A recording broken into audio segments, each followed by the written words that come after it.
اعوذ باللہ من الشیطان الرجیم بسم اللہ الرحمن الرحیم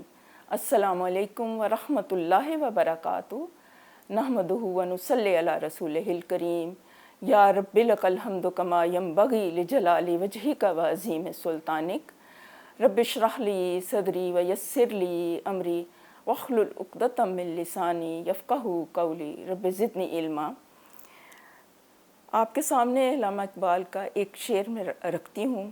اسی کو آپ ٹاپک سمجھ لیں۔ گلزار و ہست و بود نہ بیگانہ وار دیکھ، ہے دیکھنے کی چیز اسے بار بار دیکھ۔ آیا ہے تو جہاں میں مثال شرار دیکھ، دم دے نہ جائے ہستی نا پائیدار دیکھ۔ دیکھیں کہ جیسے آپ سب جانتے ہیں کہ علامہ اقبال کی جو شاعری ہے اس میں آفاقی پیغام ہے، اور یہ ایک پیغام والی شاعری ہے، اور انہوں نے جو بھی معنی اخذ کیے ہیں وہ قرآن پاک سے انہوں نے یہ اخذ کیے ہیں، وہ سارے معنی نا۔ تو اس میں کون سا نقطہ ہے کہ وہ کہہ رہے ہیں کہ گلزار و ہست و بود نہ بیگانہ وار دیکھ، کہ یہ جو دنیا ہے، یہ جو کائنات ہے، اس کو انسان کس اینگل سے دیکھے۔ یہ ہے کہ جب ہم دنیا میں آئے ہیں تو ہم عموماً کیا کرتے ہیں کہ چیزوں کو ہم بالکل سرسری نظر سے دیکھنے کے عادی ہوتے ہیں۔ تو انسان کا زاویہ نگاہ کیا ہو، کہ دنیا کو دیکھنے کا زاویہ نگاہ صرف یہی ہو کہ بس دیکھا اور اپنے مطلب سرسری طور پہ دیکھا اور گزر گئے، بلکہ اس یہ جو ہے نا ہمارے دیکھنے کا زاویہ، اس میں ہم کئی طرح سے اس کو دیکھ سکتے ہیں۔ ایک نگاہ عبرت سے، ایک نگاہ شوق سے، ایک نگاہ غور و فکر سے، تدبر سے۔ تو ہر انسان کا دیکھنے کا زاویہ مختلف ہوتا ہے۔ تو انسان کے لیے ضروری یہ ہے کہ وہ اشرف المخلوقات اگر ہے تو اس کے لیے یہ ضروری ہے کہ وہ اپنے سوچ کے زاویے کو بہتر کرے، افضل کرے، اور اس دنیا کو، اس کائنات پہ غور کر کے وہ یہ دیکھے کہ یہ اللہ تعالیٰ نے کتنی خوبصورت کائنات بنائی ہے۔ سبحان اللہ، اس کو دیکھنے سے اس کے دل کے اندر اللہ تعالیٰ کی یاد وہ تازہ ہو کہ جس نے اتنی خوبصورت کائنات ہمارے لیے بنائی ہے، ہمارے پیدائش سے پہلے پوری کائنات کو ہمارے لیے سنوار دیا ہے۔ تو اس کو بیگانہ وار نہیں دیکھنا، بلکہ اس کو بار بار دیکھنا ہے۔ وہ یہی کہہ رہے ہیں، ہے دیکھنے کی چیز اسے بار بار دیکھ۔ بار بار دیکھنے سے کیا مراد ہے کہ اس کے اوپر غور کرو، فکر کرو، تدبر کرو، اور دیکھو کہ تمہیں میں نے کس لیے بھیجا ہے، تمہاری زندگی کا مقصد کیا ہے۔ پھر وہ کہتے ہیں کہ دم دے نہ جائے ہستی نا پائیدار دیکھ، آیا ہے تو جہاں میں مثال شرار دیکھ، کہ تیری جو زندگی ہے یہ بالکل ایک مختصر سی زندگی ہے۔ تو اس مختصر سی زندگی میں یہ ایک حباب کی طرح ہے، یہ ایک شعلے کی طرح ہے، جیسے شعلہ تھوڑی دیر مطلب ایسے جلتا ہے اور بجھ جاتا ہے، اور حباب جو ہے وہ پانی کے اوپر تھوڑا سا وہ اوپر اٹھتا ہے اور پھر وہ ختم ہو جاتا ہے۔ تو انسان کی زندگی سے اسی طرح سے ماہ و سال گزرتے جا رہے ہیں، تو اسی طرح سے یہ زندگی گزر جائے گی۔ تو ایسا نہ ہو کہ یہ زندگی گزر جائے اور تم اس دنیا میں رہتے ہوئے اپنی دنیا کو نہ بہتر کر سکو، اللہ تعالیٰ کے جمال میں کچھ جمال لے کے اس میں اضافہ نہ کر سکو، یا آخرت کے لیے تم کچھ نہ کر سکو، تو اس کے اوپر تم دھیان دو۔ یہی وہ بات ہے جو اللہ تعالیٰ ہمیں قرآن پاک میں فرماتے ہیں نا۔ سورۃ العمران کی جب آیات آخری رکوع ہم پڑھیں نا تو اس میں بہت خوبصورت انداز میں اللہ تعالیٰ نے اس کو بیان کیا ہے، اور اس کے علاوہ بھی کچھ آیت الآیات بھی ہیں کہ تم غور نہیں کرتے کہ سمندروں میں کشتیاں کیسے چلتی ہیں، جہاز کیسے چلتے ہیں، کس طرح سے اللہ تعالیٰ نے آسمان بنایا ہے، زمینیں بنائی ہیں، آسمان کے اوپر چمکتے ہوئے تاروں کو دیکھو، سورج کی تمازت کو دیکھو کہ کس طرح سے سورج جو ہے فصلوں کو پکاتا ہے، چاند کی چاندنی جو ہے کس طرح سے انسان کے دل کے اندر ٹھنڈک ڈالتی ہے، کس طرح سے انسان جب ان کے اوپر غور کرتا ہے، اس خوبصورتی کے اوپر، آبشاروں کے اوپر، دریاؤں کے اوپر، سمندروں کے اوپر، پھلوں کے اوپر، پھولوں کے اوپر، خوش رنگ نظاروں کے اوپر، تو پھر وہ پکار اٹھتا ہے کہ سبحان اللہ سبحان اللہ۔ تو پھر یہ ہے کہ جو مومنین ہیں ان کی صفات بیان کی گئی ہیں نا قرآن پاک میں، کہ وہ کھڑے بیٹھے لیٹے اللہ تعالیٰ کو یاد کرتے ہیں، وہ اس کا تذکرہ کرتے رہتے ہیں۔ پھر اللہ تعالیٰ جب انسان جو ہے وہ اللہ تعالیٰ کو یاد کرتا ہے تو اس یاد سے کیا ہوتا ہے کہ اس یاد کا عکس انسان کے دل کے اندر آ جاتا ہے، اس کی یاد کی جوت جو ہے انسان کے دل کے اندر روشن ہو جاتی ہے، اور پھر وہ اس غور و فکر کے نتیجے میں وہ کیا ہے کہ وہ پھر وہ پکار اٹھتے ہیں کہ یا اللہ جس طرح سے تو نے یہ کائنات بے فائدہ پیدا نہیں کی، تو اسی طرح سے ظاہر ہے کہ ہمیں بھی بے فائدہ پیدا نہیں کیا، تو تم ہمیں بچا آگ کے عذاب سے۔ یعنی وہ اللہ تعالیٰ سے پھر التجائیں کرتے ہیں، دعائیں کرتے ہیں، اور یہ غور و فکر کی جو ہے جو نعمت ہے اس کا فائدہ اٹھاتے ہیں۔ مطلب یہ ہے کہ اللہ تعالیٰ نے جو انسان کو غور و فکر کی یہ نعمت دی ہے، وہ کس لیے دی ہے؟ وہ صرف اس لیے نہیں دی کہ خدا نخواستہ ہم ہر وقت اس غور و فکر کی عادت سے یا اس تجسس کی عادت سے لوگوں کے عیب ٹٹولیں، وہ دیکھیں کہ وہ کیا کر رہا ہے، اس میں کیا خامی ہے، اس میں کیا ہے، اور اس طرح سے عیب تلاش کریں اور غیبتیں کریں اور اس طرح سے اپنا وقت کا حرج کریں، بلکہ انسان کو اللہ تعالیٰ نے اشرف المخلوقات میں پیدا کیا ہے۔ تو اس کا یہ تقاضا ہے کہ وہ اپنی سوچ کو بھی بہتر کرے، اپنے افکار کو بھی بہتر کرے، ان کو پازیٹیو سائڈ پہ لگائے۔ تو غور و فکر کے نتیجے میں وہ پھر اس طرح سے پہنچ جاتے ہیں۔ پھر جب انسان جو ہے اس طرح ایک صحیح نتیجے کے اوپر پہنچ جاتا ہے تو پھر یہ ہو نہیں سکتا کہ وہ اپنا وقت، اپنی انرجی، اپنے وسائل غلط کاموں کے اوپر لگائے، کیونکہ وہ غور و فکر کے نتیجے میں پہنچا ہوتا ہے نا انسان اس چیز کے اوپر۔ یہ سمجھنے والی بات ہے۔ اور یہ غور و فکر یہ صرف کائنات کا ایک تو دیکھنا ہے، کیونکہ اور دوسرا جو ہے اللہ تعالیٰ خود کہہ رہے ہیں کہ تمہیں دکھائی نہیں دیتا، افلا تعقلون، تم عقل سے کام نہیں لیتے؟ وہ تو تمہارے وجود کے اندر میں نے نشانیاں رکھ دی ہیں کہ میں نے کیسے تمہیں بنایا، کیسے تمہاری پرورش کی، کیسے تمہاری نشو و نما کی، تو یہ بھی ایک نشانیاں ہیں۔ پھر اس کے علاوہ کیا ہے کہ قرآن پاک جب ہم پڑھتے ہیں وہ بھی اللہ تعالیٰ کی قدرت کی نشانیوں میں سے ہے۔ اس کی جب ہم آیات پڑھتے ہیں اللہ تعالیٰ کی قرآن میں، تو اس میں کیسے پہلی قوموں کے ذکر ہیں، کیسے انفرادی زندگی کے مسئلے مسائل کا اللہ تعالیٰ نے حل دیا ہوا ہے، کیسے عبادات کرنی ہے، کیسے معاملات کرنے ہیں، کیسے مکھی مچھر کی چھوٹی چھوٹی مثال سے اللہ تعالیٰ نے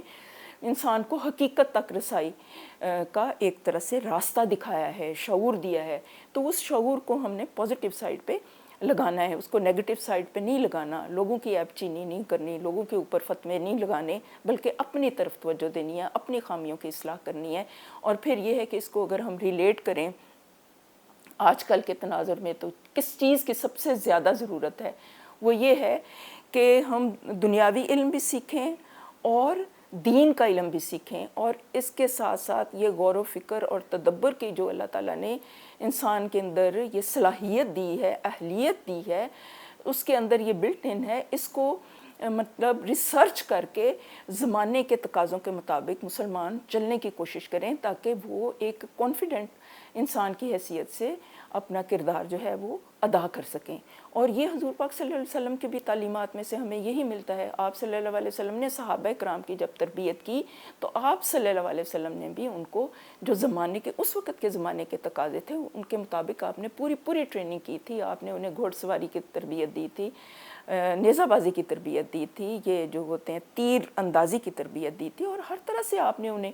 مطلب ایک بہتر انسان آپ نے انہیں بنایا تھا، دنیاوی لحاظ سے بھی اور دینی لحاظ سے بھی۔ یہی تو آپ صلی اللہ علیہ وسلم کی خوبی ہے کہ آپ دنیاوی لحاظ سے بھی انتہائی کامیاب ترین انسان تھے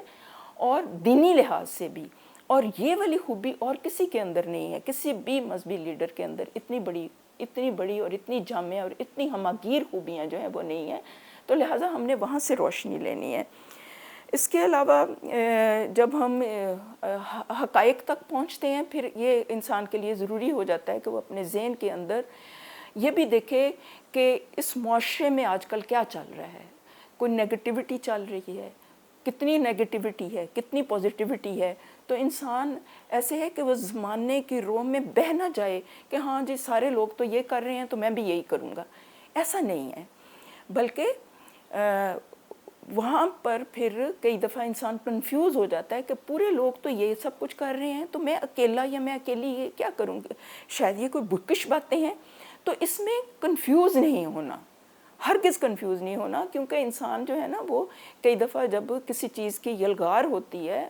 اس طرح مختلف معلومات کی، مختلف انفارمیشن کی، تو انسان کئی دفعہ کنفیوز ہو جاتا ہے۔ تو اس صورت میں پھر انسان کیا کرے کہ وہ پھر اللہ تعالیٰ ہی سے دعا کرے، اس سے دعا کرے کہ یا اللہ مجھے حق دکھا، اللہم ارنا الحق حقا وارزقنا اتباعہ وارنا الباطل باطلا وارزقنا اجتنابہ، یا اللہ حق کو حق کر کے دکھا دے اور اس پہ چلنے کی توفیق عطا فرما، اور باطل کو باطل کر کے دکھا دے اور اس سے بچنے کی توفیق عطا فرما۔ پھر اس کے علاوہ آپ صلی اللہ علیہ وسلم نے اور کس طرح سے انسان کی تربیت کی تھی، کہ اس طرح نہیں تھا کہ آپ صلی اللہ علیہ وسلم نے صرف آخرت کی تربیت کی، جیسے میں پہلے عرض کر چکی ہوں، آپ نے یہ بھی دعا تلقین کی تھی کہ ربنا آتنا فی الدنیا حسنہ وفی الآخرۃ حسنہ وقنا عذاب النار، کہ دنیا بہترین ہوگی، دنیا میں خیر ہوگی، بھلائی ہوگی، خوبیاں ہوں گی، آسانیاں ہوں گی، تو انسان پھر آخرت کے لیے بھی دل جمی کے ساتھ کام کر سکے گا۔ تو ایک دفعہ نا کچھ لوگ آئے آپ صلی اللہ علیہ وسلم کے سامنے اور انہوں نے پوچھا کہ یا رسول اللہ صلی اللہ علیہ وسلم آپ کیا تبلیغ کر رہے ہیں؟ تو آپ صلی اللہ علیہ وسلم نے یہ فرمایا تھا کہ میں تو تمہیں ایک کلمہ تم پڑھ لو تو عرب کے تم مالک بن جاؤ گے اور عجم پر تم چھا جاؤ گے۔ تو انہوں نے پوچھا کہ یا رسول اللہ صلی اللہ علیہ وسلم وہ کلمہ کیا ہے؟ آپ صلی اللہ علیہ وسلم نے فرمایا کہ تم کہو لا الہ الا اللہ محمد رسول اللہ صلی اللہ علیہ وسلم، تو تم عرب کے مالک بن جاؤ گے اور عجب پر چھا جاؤ گے۔ تو یہ تھا، اور یہ ہوا جب صحابہ اکرام نے اور آپ کے ساتھیوں نے اس کلمے کو صدق کے دل کے ساتھ پڑھا، تو صرف 23 سال کے شروع میں بہت زیادہ مخالفتیں ہوئیں، بعد میں مخالفتیں ہوتی رہیں، لیکن آپ جمے رہے، ڈٹے رہے، تو کس طرح 23 سال کے عرصے میں مطلب وہ واقعی آپ نے جو بات کی تھی وہ پوری ہوئی، وہ عرب کے بھی مالک بن گئے اور عجم پر بھی چھا گئے۔ اب اس کی کافی لمبی ڈسکشن ہو سکتی ہے، یہ میں بالکل پریسائز کر کے میں بالکل بتا رہی ہوں۔ پھر اسی کو بھی ہم اگر آج کل کے حالات میں اپنے